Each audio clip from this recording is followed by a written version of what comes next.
혈당 관리를 하다 보면 궁금한 것이 정말 많아지지 않나요?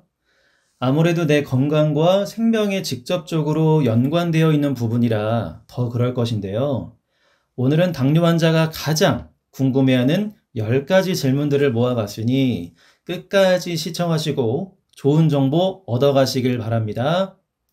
무엇을 먹어야 하고 먹지 말아야 하는지, 어떻게 먹어야 하는지에 대해서는 지난 영상들을 통해 자세히 알아봤습니다.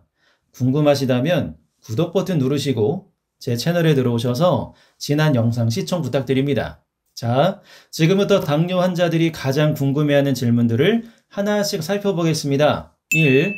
채소가 당뇨에 그렇게 좋으면 채소만 먹어도 되지 않나요? 아닙니다. 당뇨 환자에게 있어 식이섬유와 단백질이 도움이 되는 것은 맞지만 채소만 먹게 되면 오히려 저혈당으로 인해 뇌 손상을 입을 수도 있습니다. 뇌 손상이 심한 경우 치매로 이어질 수도 있으니 당뇨 환자이기에 더욱 영양소를 골고루 섭취해야 합니다. 너무 오버하는 것 아니냐고요? 실제 사례가 있으니까 문제인 것입니다. 그러나 채소는 분명 당뇨 환자에게 좋은 음식입니다. 식사 전에 섭취하시거나 공복에 간식으로 드셔도 좋습니다. 2. 원래 채소를 잘 못 먹어서 드레싱 뿌려서 함께 먹고 싶은데 괜찮나요? 괜찮습니다. 그러나 주의해야 하는 점이 있습니다. 샐러드에 뿌려 먹는 드레싱 중에는 의외로 지방과 칼로리, 당분이 높은 드레싱이 있습니다. 대표적으로 참깨 드레싱이 있는데요.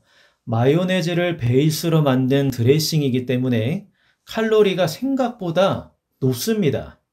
채소를 먹겠다고 하여 참깨 드레싱을 많이 뿌려 먹게 되면 안먹음만 못할 수도 있습니다. 저도 예전에 다이어트를 위해 저녁 한 끼는 샐러드만 먹은 적이 있는데요. 오히려 살이 더 찌는 겁니다. 황당하죠? 알아보니 저처럼 샐러드 먹고 살이 더 찐 사람들은 하나같이 살찌는 소스를 엄청 뿌려 먹었더라고요. 그래서 제가 추천드리는 드레싱은 오리엔탈 드레싱과 발사믹 식초 드레싱입니다. 특히 발사믹 식초의 경우 와인을 발효시킨 베이스에다가 올리브 오일을 섞어서 먹는 것이기 때문에 모두 당뇨 환자들에게 좋습니다. 특유의 시큼한 맛 때문에 별로 좋아하지 않는 분들도 많으실 텐데요. 요즘에는 한국인들 식성에 맞게 나온 제품들도 많으니 입맛에 맞는 것 찾아서 한번 드셔보시는 것을 추천드립니다. 3. 차전자피가 당뇨에 좋다는데 맞나요? 네, 맞습니다. 정확히 말하자면 차전자피가 당뇨에 좋은 것이 아니라 식이섬유가 당뇨 환자에게 좋은 것입니다. 이 식이섬유가 굉장히 많이 들어있는 것이 바로 차전자피입니다. 식이섬유는 우리 몸에 들어온 탄수화물의 분해와 흡수되는 시간을 지연시켜 급격한 혈당 상승을 방지합니다. 차전자피를 드셔보신 분이라면 아시겠지만 차전자피 가루를 물에 탄 후 조금만 놔두면 물이 젤과 같은 형태로 바뀌게 됩니다. 그래서 우리 몸에 들어와서 다른 음식물들을 감싸며 급격한 혈당 상승을 막게 되는 것이죠. 특히 변비나 설사로 고생하는 분들한테도 아주 좋은 것이 바로 차전자피입니다. 저도 장이 좋지 않아서 자극적인 음식을 먹으면 배탈이 자주 나는데요. 이럴 때마다 거의 약처럼 먹는 것이 차전자피입니다. 저는 정말 추천드립니다. 제가 아무리 좋은 유산균을 먹어도 장 건강이 그리 좋지 않았었는데요. 차전자피는 거의 직방으로 효과를 받습니다. 아무래도 몸속에서 젤 형태가 되어 물리적으로 보호를 해주기 때문인 것 같습니다. 차전자피는 가루 형태로 되어 있는 것이 가장 좋으나 특유의 흙냄새 때문에 많은 분들이 안 좋아하시는데요. 이런 분들의 경우 환 형태로 되어 있는 차전자피를 많은 물과 함께 드시는 것을 추천드립니다.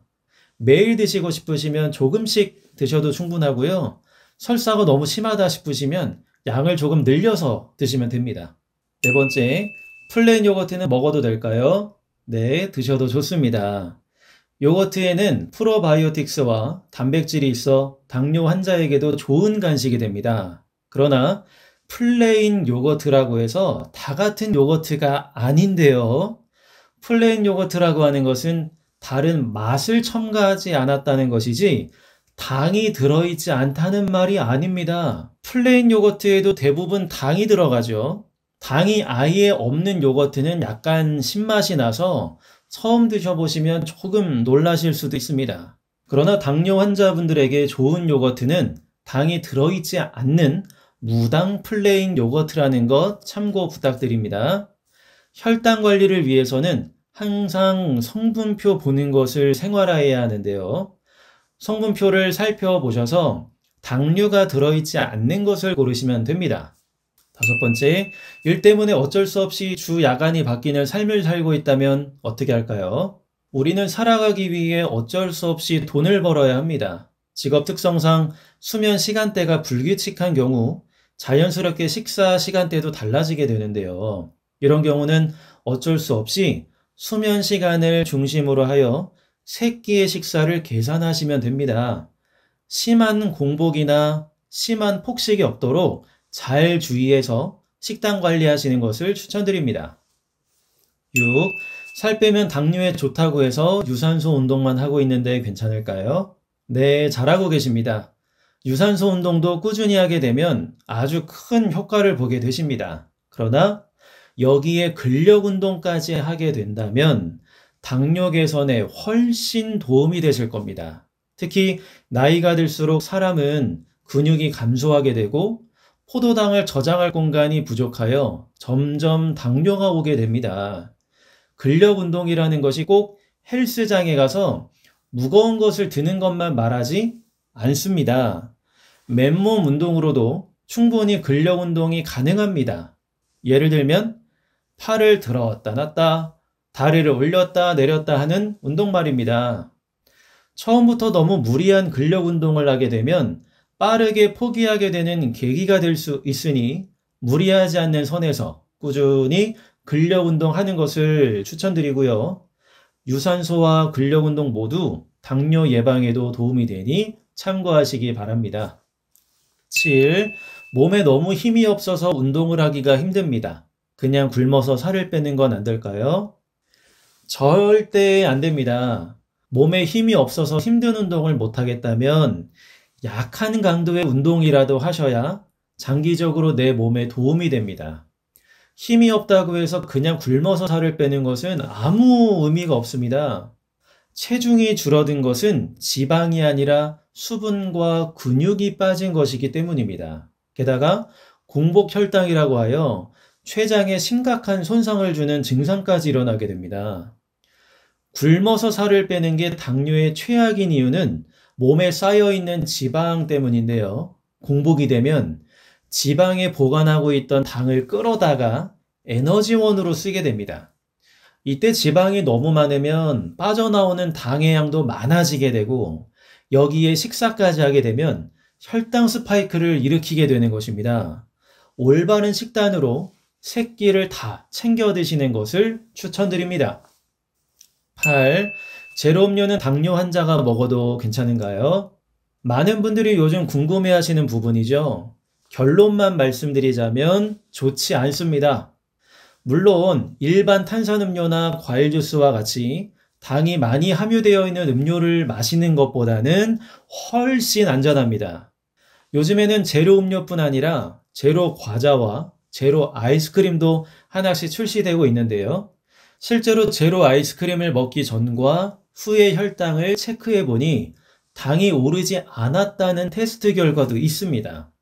제로 음료란 당을 넣는 대신 우리 뇌가 달다고 느끼는 감미료를 대신 넣은 건데요.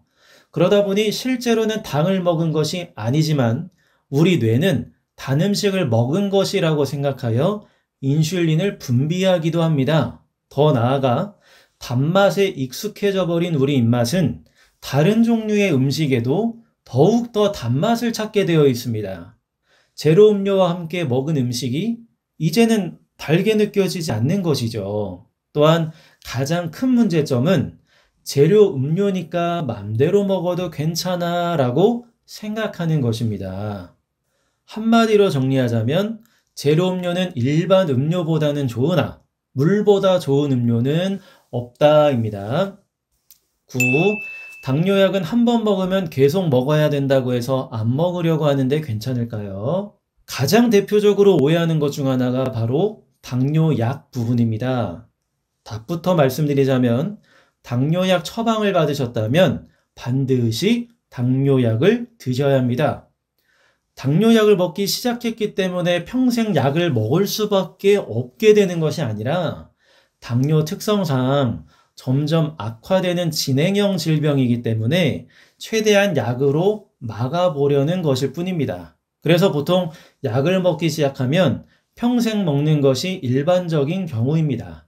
그러나 당뇨 초기에 약을 처방받아 꾸준히 식단을 하고 운동을 하게 되면 나중에 약을 중단하는 좋은 사례들도 많습니다. 오히려 고집부리다가 당뇨 합병증까지 올 수 있으니 의사의 진단에 맞게 하시는 것을 추천드립니다.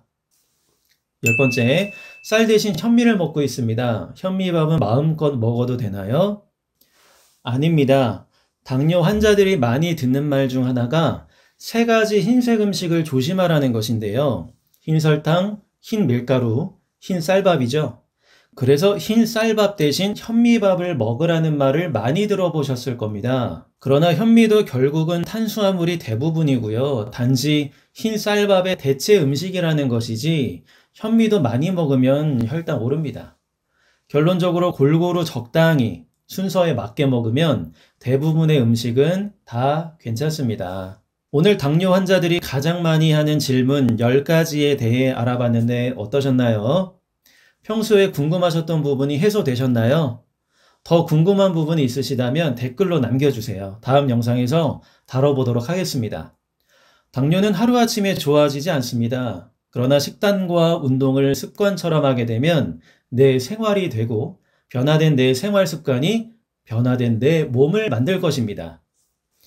더욱 건강하시고 구독 눌러주시면 앞으로 내 몸을 살리시는 건강 지식들을 많이 얻어가실 수 있습니다. 오늘도 시청해 주셔서 감사합니다.